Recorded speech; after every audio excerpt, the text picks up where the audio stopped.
Hello friends, this is Tisha from Meadows and Mortar by Tisha, and today we are going to learn how to do a reverse decoupage paper, and I'm using this beautiful print from WhimsyKel Designs. So the first thing that I want to do is I'm going to take this old window that I've already cleaned, and I'm just going to lay my paper on the back of it. What I'm wanting to do is I'm just wanting to place out where this needs to go. So I can kind of see through the back of the paper here, and I'm just wanting to make sure that I'm not going to be cutting through somebody's eyeball or somebody's face is going to be wonky. I'm trying to position it to where it's not going to do anything to really mess up the way that the photograph itself looks. So I just kind of take my fingers and I make a little crease, and then I use a little razor blade, and then I just make my cuts. Now I could do this all in one piece, but I just find whenever I'm working with abnormal surfaces like this that it's a little bit easier for me to just go ahead and divide it and then cut these up in smaller pieces. I just tend to end up with a few less wrinkles whenever I'm working with smaller pieces at a time, but you could absolutely keep it just as one big piece if you needed to. So now I'm just kind of placing it on there, and then I'm going to take my paper on the back of it here, and I'm just using a water bottle, one of the mister bottles, and I'm just misting the back of the paper. Now I have people ask me all the time if I do this with just regular 18-pound tissue paper, and yes, absolutely, that's what this is right here, is an 18-pound tissue paper. This is not a rice paper.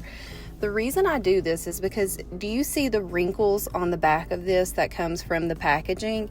This is going to help flatten out those wrinkles, and it's also going to help relax the fibers in the paper, and this is going to help you to get less wrinkles once that you apply your top coat onto it. So I'm just taking Paint Couture's Extreme Guard, and I'm just putting this over the window right here. I'm just wanting a good even coat all over it. This is going to be my adhesive, so I'm going to take this and put it all over nice and thin, but I want it to cover everything well. Now I'm going to take this paper that I've already pre-moistened, and then I'm going to lay it on there. So whenever I do this, I either like to start from top to bottom or go from bottom to top. Every once in a while I'll start on the middle and then work my way out, but in this situation I'm trying to line up the bottom of it, and then you see me pick it back up, and I'm being very gentle with it.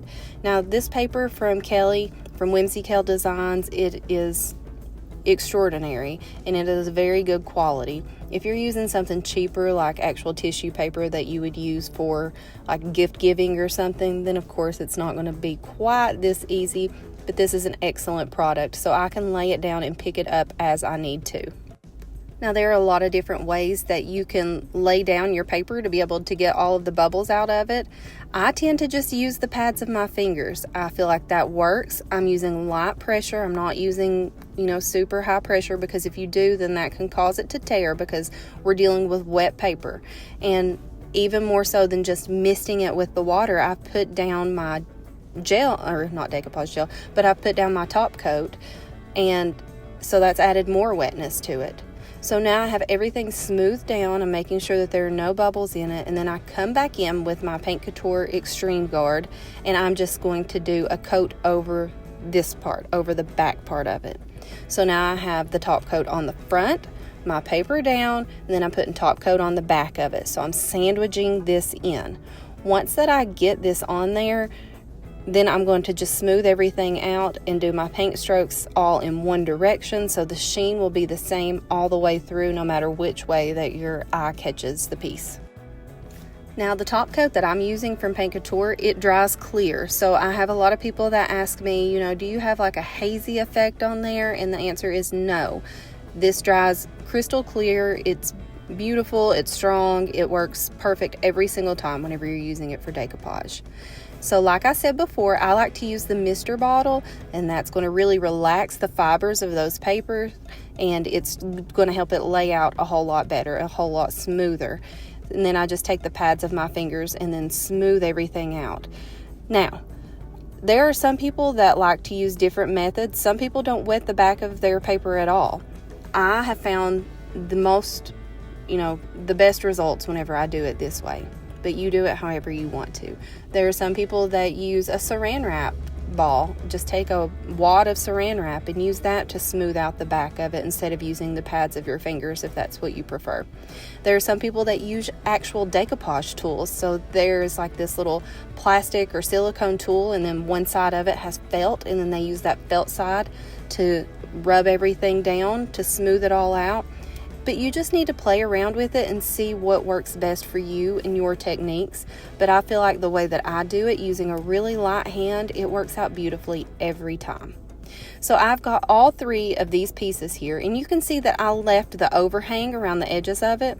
Once that it all dries, I'll snip that off, so that's not even going to be a concern. So you can see that now everything is on there and secure, but I realized that I didn't want that blunt edge on the top of my decoupage print. So I just take my finger while it's still wet, and then I'm just kind of pulling up the edges of it so that I have an irregular border on there. So whenever I go to paint this, you're not going to see quite as stark of a contrast on there as if I didn't do this. Now, if I were a smart person, I would have torn this before I laid down my decoupage print, but I didn't do that, and I have never claimed to be a smart person. So this works fine, but I would probably come in and tear that beforehand. So this is what it looks like after it's all on there and it's dried. But as you can see, this top section right here does not have any decoupage on it. So I come in with my razor blade and I cut that off, just get rid of the excess. And I had played around to see if maybe it would fit up there at the top. I would still be, lacking some areas, even if I tried to piece those little edges on there. So I'm using a couple different colors from Paint Couture Paint, and I'm just going to take a little round brush and I'm just going to stipple this on there. So the great thing about Kelly's prints is she uses very abstract backgrounds. So her backgrounds, you don't have to be a perfect artist. You just have to make like an abstract area to go around it, to blend out, to blend up, do whatever you need to do. So I am taking this white colored paint here, and I will put in the description box the colors that I used on this, but I'm just dabbing on here in a stippling motion in just random areas, and I am bringing it down to the paper, onto the paper, because I don't want it to be just a start and stop on here from what's paint and what's paper. Now with the reverse decoupage, you're going to be able to tell which part that I painted and which parts that I didn't paint, and that's completely okay, guys. This is still going to look beautiful whenever it's done, but you're still going to be able to tell that it's a handcrafted piece. So you can see me flipping it forward to see exactly what it looks like from the front side, and then I just play around. I toggle with my colors back and forth. I'm not sure if you can see it where it's sped up here, but I use my fingers a few times to smooth things out. I'm going in between a couple different colors, blue and white, and then I'm just blending it down as I need to. Now because this paper is semi-opaque and semi-transparent, I'm going to come in and paint the rest of the paper too.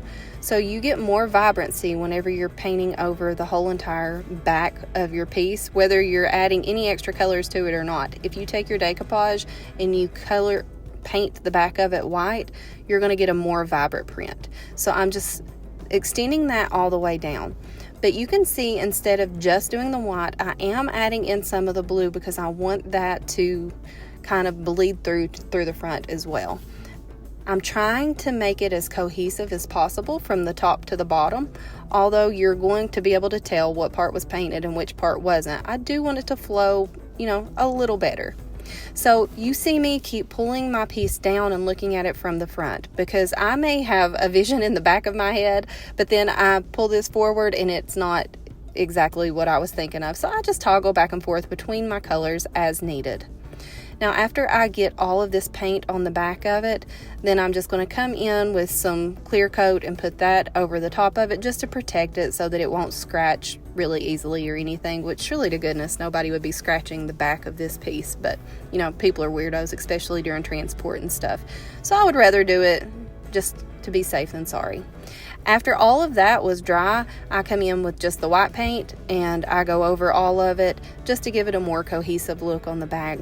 I didn't really need to do this part. I just wanted it to look a little more finished from the back side as well.